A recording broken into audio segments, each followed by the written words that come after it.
ცოტა ყავა და ბევრი ჯორი. ნუკი კოშკელიშვილთან და გიორგი ნაზღაიძესთან ერთად. Facebook-ის გვერდზე შალვა რამიშვილმა გამოაქვეყნა ესეთი სტატუსი. მოდი, შენც დამეხმარე ცოტა. ძალიან მოდაშია საერთოდ სტატუსების გამოყენება, კი ბატონო. სადაც ადამიანმა გამოაქვეყნა სტატუსი, სადაც ეწერა შემდეგი რაღაც რომ ახალგაზრდა შოუ, რომელიც არის ესეთი საქართველოს ვარსკვლავი, რომელიც გასწავლიორზე ორზე ამ შოუზე ქონდა ესეთი კომენტარი გაკეთებული. არა, შოუზე კონკრეტულად არა, უფრო ახალგაზრდა მონაწილეებზე, ახალგაზრდა შემსრულებლებზე, რომ დრო არის რომ ახალგაზრდებმა ცოტათი თავის ინდივიდუალობა გამოაჩინონ და ცოტა რთულია, როდესაც ხარ დამწყები და მღერი უიტნი ჰიუსტონის პირობითად სიმღერას და შენს ინდივიდუალობას არ აჩენ, მაგრამ ამ ყველაფერთან ერთად შეიძლება ვიღაცა ხა ვინც გვისმეს დაეთანხმოს, მაგრამ მქონდა დართული ნუკა გვალიას ასე ვთქვათ ვიდეო. ნუკა გვალია ჩამონათვალი იყო, მოდი აქ დავამატოთ, რომ ჩამონათვალი იყო ის რომ არ არის მარტო საკმარის რომ კარგი ვოკალური მონაცემები გაქვს, იცის სად უნდა აწეო ხმის ტემბრი, იცის სად როგორ უნდა იმღერო და როგორ უნდა მოატყო მაგალითად მაყურებელი რაღაც მომენტში, ხო? მარტო ის არ არისო, უბრალოდ ადამიანმა უნდა შეიგრძნოს ეს სიმღერა, როდესაც იმღერა ვიტნი ჰიუსტონმა, მან იმღერა თავის ცხოვრებაზეო და პრინციპში ამაში მართალია, როდესაც შენ მღერი, შენ ტკივილს, ამას შენ გრძნობ, მაგრამ როდესაც ხვის ტკივილს მღერი, ამას ვერ იგრძნობ. ნუ ახლა მაშინ მოდი ესე ვთქვათ ნებისმიერი პიესა უნდა ითამაშოს თვითონ წერალმა, არა, რატომ მსახიობი იმისთვის ხომ მსახიობი თამაშობს, არა ჩვენ.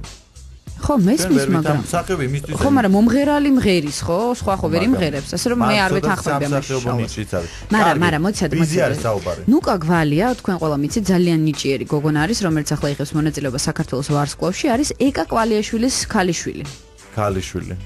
და რა თქმა უნდა, ყველა მხრიდან, ანუ ეკას მხრიდან მოყვა რაღაც ნეგატიური შეფასება შალვას კომენტარზე. მან დაწერა, რომ ეს არაკაცური საქციელი არის შალვაო და მეო, სხვათა შორის როგორ ფიქრობ, ჩემი გამოცდილებიდან გამომდინარე არ მეცოდინებოდა ზუსტად როდის უნდა გამომეშვა ჩემი შვილის სცენაზეო. და დამატებით ის დაამატა, რომ შენ გინდა ამ ყველაფრით შენი პიარი უფრო, ანუ შენი სკანდალური საქციელებით უფრო დაიპიარო საკუთარი თავი და შენ დროა ცოტა სიკეთეს მიხედო და საერთოდ შენი საქმე აკეთო, იმიტომ რომ ეჭვი მაქვს რომ სულაც რომ დავხსხდეთ ახლა მე და შენ და ეს დებატები გავარჩიო მე შენსაც არ დავიჯერებ, სანამ ვინმე რეალურად მაგრამ აქ ეკაკვალიაშვილმა ცოტათი უკან დაიხია, იმიტომ რომ ამ სტატუსის გაგრძელება არის ასეთი, რომ პრინციპში არც დავждები შენთან სასაუბროთ. ეს უკან დახევა კი არა, პირიქით, უბრალოდ შეეცადა რომ არაყოლილიყო შალვა რამის. ის როგორ, ეხლა როდესაც ესე ჩემ შეურაცხყოფას აყენებენ, მაგალითად მე ბოლომდე ვიბრძვი იმისათვის, ვიბრძოლებდი იმისათვის, რომ შენ რა იცი, ხო და ჩვენ უნდა დაურეკოთ ეკას და გავარკვევთ როგორი იბრძვის და რას აკეთებს. ხო, არ ვიცი, ნახოთ, მოდი, ურეკავთ შენ რა სიზამდი, გიორგი, მოდი ეს პირდაპირ ვთქვათ. აი ხა დავივიწყოთ ის ფაქტი, რომ ეკა კვალიაშვილი კი არის ძალიან ცნობილი მომღერალი და გასაგებია, რომ სწორედ მის შვილს რომ შეეხო, ამით გამოიწვია შალვამ, როგორც ყოველთვის აკეთებს ხოლმე. ალბათ ვიღაცა სხვა მონაწილე რომ ყოფილიყო არანაკლებ ნიჭიერი, შესაბამისად ამხელა გამოხმაურება არ მოყვებოდა. მე გეტყვი ასე, რომ ზოგადად ადამიანი, როდესაც აკეთებს რაღაცა კომენტარს, ან აფიქსირებს თავის ას, ჩვენ ვარ დამოუკიდებელ ქვეყანაში, ვცხოვრობთ ამისთვის ვიბრძოლე ჩვენ. აქედან გამომდინარე, ყველა ადამიანს გვაქვს უფლება, რომ დავაფიქსიროთ ჩვენი აზრი. კარგი, მოდი მაშინ დავურეკოთ. გამოხდეთ, ეხლა იცი როგორ არის, მაშინ მარტივად გეტყვი, აი ნუკი ვიღაცამ დაწერა Facebook-ზე, ნუკი ფუ რა ცუდი გოგო ხარ, უეცე დედაშენი გამოხდა და რას ამბობ, ჩემი ნუკი ნიჭიერი, ან ჩემზე დაწერა, რომ გიორგი ფუ რა ცუდი ბიჭი ხარ და ამდენ დედაჩემი გამოხდა. ანუ ასეც არ ვთვლი რომ ასე უნდა იყოს ადამიანმა და გასაგებია ბევრისთვის მისაღები, ბევრისთვის მიუღებელი, მაგრამ ადამიანმა დააფიქსირა თავისი სუბიექტური აზრი. აქ არ იყოს შეურაცხყოფელი არაფერი, უბრალოდ მან თქვა რომ ეს არ კმარა. კარგი, მოდი შალვას დაუკავშირდეთ. რამიშვილს და გავიგოთ რამდენად მართალია საერთოდ ეს.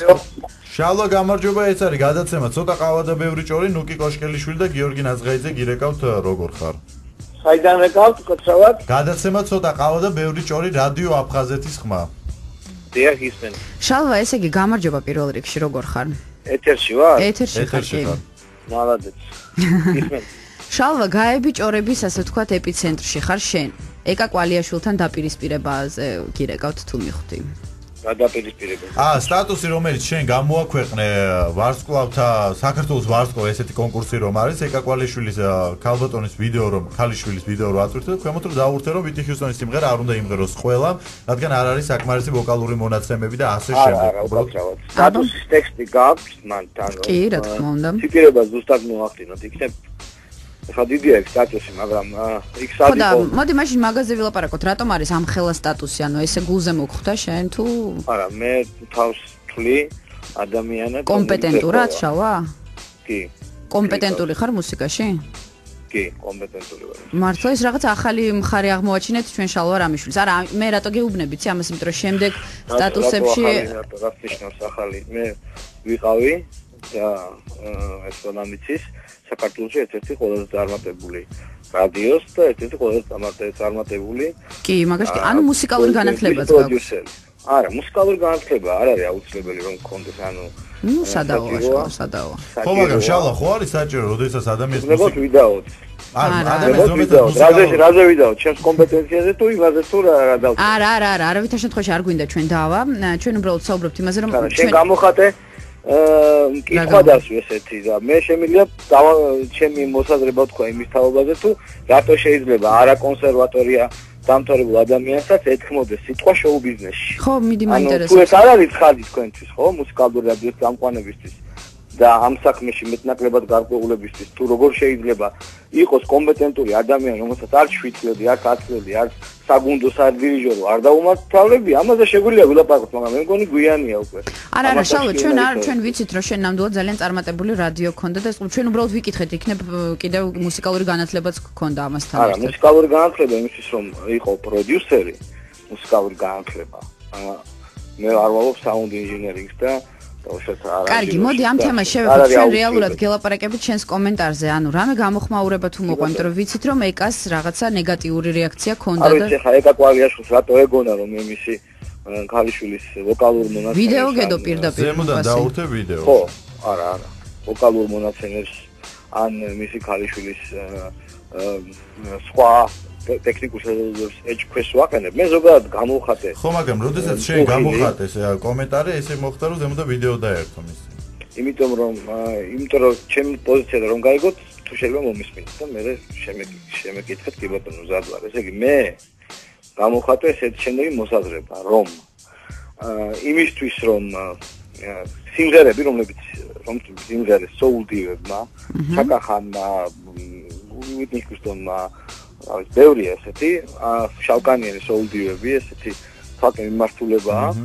ხო და ეს სიმღერები არის მათი ცხოვრების, მათი სოხედელობის, მათი ნებების, მათი განცდების ნაწილი.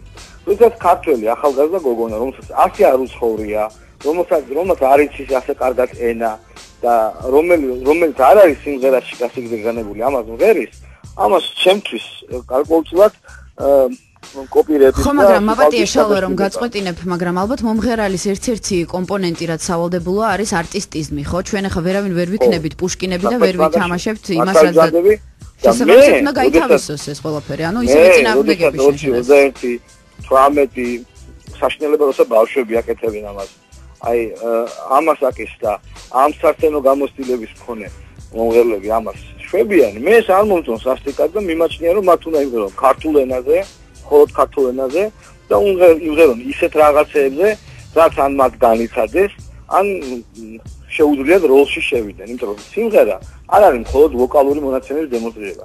სიმღერა არის შოუ, სიმღერა გარდა ამისა არის ამბავი, რომელიც უნდა მოყვეს მომღერალმა სცენიდან და უნდა დამაჯეროს, რომ ეს ამას განიცდის. ხიარულობს, წუხს და ასე შემდეგ. როცა ერიან უიტნი ჰიუსტონის სიმღერას, მაგრამ შოუში შედგა ფაქტი, ვოკალურ მონაცემებზე და მელიზმებზე, ან როგორ აწევენ ხმას, ნაკლები დეტონაციით თუ ასე შემდეგ. ეს მე არ მაინტერესებს, ხო ხდებით? ეს ჩემი მოსაზრებაა, რა თქმა უნდა, ხა ყველას შეიძლება ჰქონდეს თავისი აზრი, მაგრამ მე მომღერალს პირველ რიგში ვაფასებ იმ არტისტიზმს, იმ უნას, რომ გამოხატოს თავისი სათქმელი ლოკალურად და ტემბრალურად გნებავთ თუ გნებავთ სხვანაირად. ხო, მაგრამ ფაქტია რომ მთელი დარბაზი ფეხზე იდგა და ყველას გულზე მოხვდა ეს შოუ იყო, ნამდვილი შოუ იყო და ნუ მოდი საქართველოს დონეზე ვისაუბროთ. ჩვენ შეგვიძლია ვიკამათოთ ახლა მე მაქვს ჩემი მოსაზრება.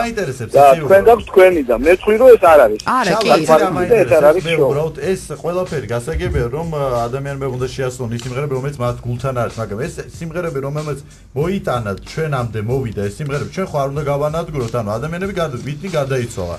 ვერ იმღერებს ამას სხვა მაშინ ესე გამოდის? საერთოდ არ ვიცი მომღერლებს რომ კითხოთ და გეტყვიან ისინიც კარგ მომღერლებს. ძალიანერიდებიან იმ სიმღერების მღერას, რომლებიც ასოცირებულები არიან ზოგიერთ მომღერალთან.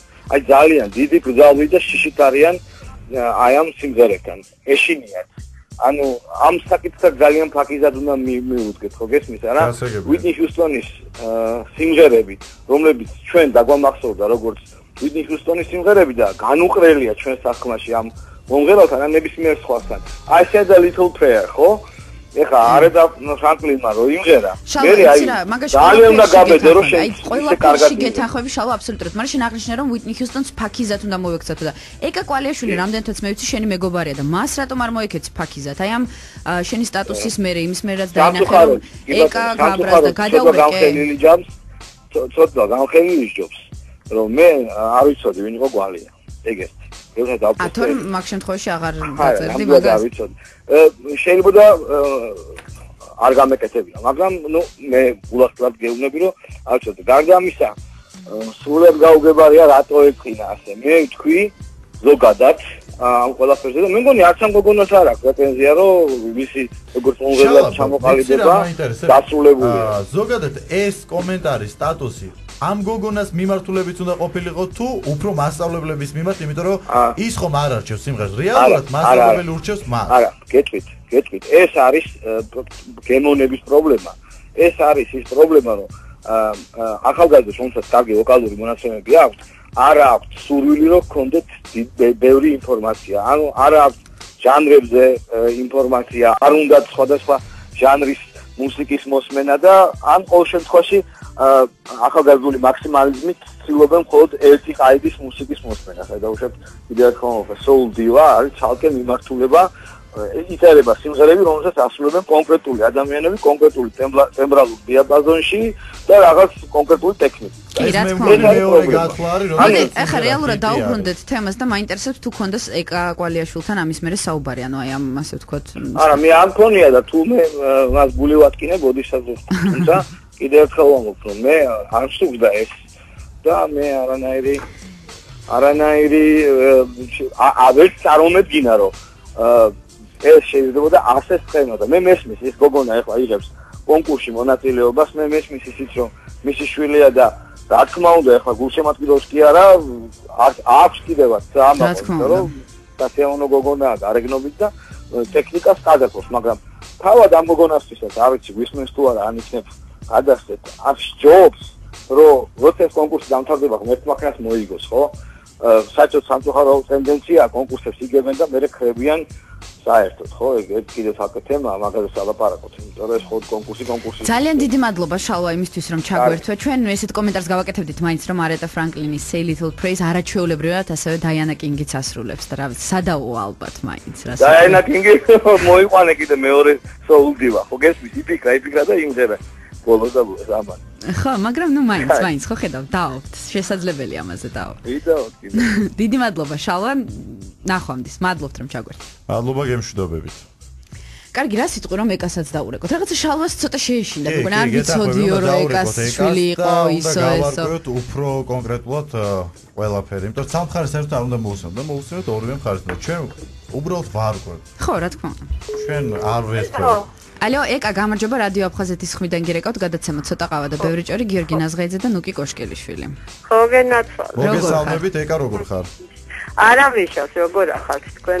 კარგად, მადლობთ. ალბათ მიხვდით რაზე გირეკავთ, ესე იგი აი ახლა რაც დაიწყო გადაცემა, ვცდილობთ შალვას ველაპარაკეთ რა მიშულს და რაღაც მაქსიმალურად ვიცავდით თქვენს პოზიციას და ვეუბნებოდით შალვას რომ არა კომპეტენტურია საერთოდ, მაგრამ გვაინტერესებს თქვენი აზრი. შალვა ახლა სულ ცოტა ხნის წინ გითხრა რომ მე სულაც არ ვიცოდიო რომ ნუკა იყო ეკას შვილიო, თორე ნამდვილად ამას არ გავაკეთებდიო და რას ფიქრობთ? ვისი შვილიც არ უნდა ყოფილიყო, არ უნდა გააკეთო საერთოდ და რაც პროფესიონალი არ ახარ თქვა საერთოდ დაიწყო ახსნა განმარტებები იმ საკითხით თქო და მე მაგას თავისი პასუხი გავეცი და აღარ მინდა უკვე რომ რაღაც ეკა იცი რა შალვა იგახის ესეთ რაღაცას რომ მე არ მაქვს მუსიკალური განათლება, მაგრამ ვარ პროფესიონალიო. და მე კარგი რაო ვერ გავიგე. აქვს მუსიკალური განათლება, მაგრამ ვთვლიო რომ მე ვარ პროფესიონალი და მე შემიძლია შევაფასო ადამიანიო.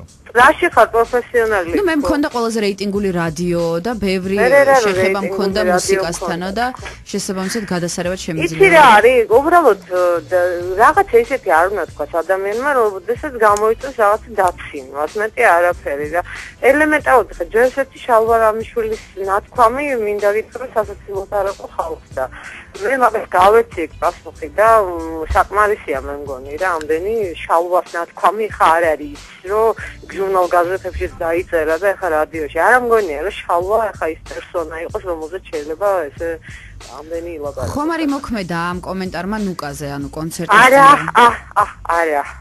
არა ხო არა ნუკას არც უნახავს და არც ცალია და იცი რა რაც საჭირო არ არის მე ნუკამდე არც მივიტან იმას ეკა ჩვენ შალვამ დაგვაბარა რომ ბოდიში გადაეცითო და ჩვენ არ შეგვიძლია არა შალვამ ნუ დაგაბარათ თქვენ ბოდიში შალვა შეუძლია პირადად მომიხადოს ბოდიში მე და კაფები ასე ანუ თქვენ იცნობთ ერთმანეთს კარგად და მას ქონდა შესაძლებელი თქვენ შუაში ხართ კაცო თქვენ არა ნუ ყოველ შემთხვევაში როდესაც ამაზე დაველაპარაკეთ თქვენ მე თქვენ ძალიან მიყვარხართ და დიდი მადლობა შალვა ძალიან მიყვარს უბრალოდ რატო შეეშალა ეგეთი რაღაცები არ უნდა შეეშალოს იმიტომ რომ არ შეიძლება რომ რაღაცა ყველაფერში კომპეტენტური იყო ადამიანი და რაღაცა ბენკაცი და ბენკალი იყო არ შეიძლება ნუ როგორ შეიძლება ეკა ნუ ხო აპატიებთ მაინც ახლა ადრე თუ გვიან იცი რა არის მე არ ვარ ის ადამიანი რომელიც არ პატიობს ადამიანს რაღაცებს კაც ვაპატიებ ის უნდა ვაპატიებ ხოლმე მაშინ როდესაც ბოდიში მოვიდა აი მოგიხადათ ბოდიში ყოველ შემთხვევაში ჩვენი ეთერით მოგიხადოსო მე უნდა დამიეკოსო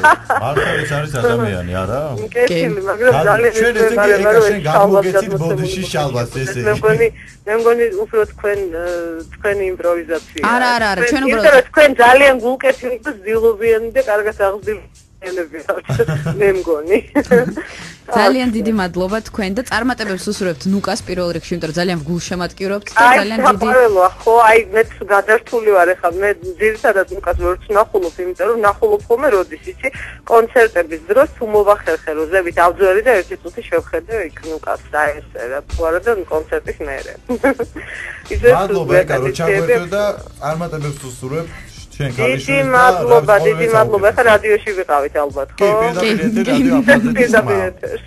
გემშვიდობებით კარგად ეთილი ყველას მოგითხრა და მაშინ ვისარგებლო თქვენი რადიოთი და ყველა მთავრები აი გოგოა კარგი გენაცვალე დიდი მადლობა კარგად ზანდებოდეთ ცოტა ყავა და ბევრი ჯორი ნუკი კოშკელიშვილთან და გიორგი ნაზღაიძესთან ერთად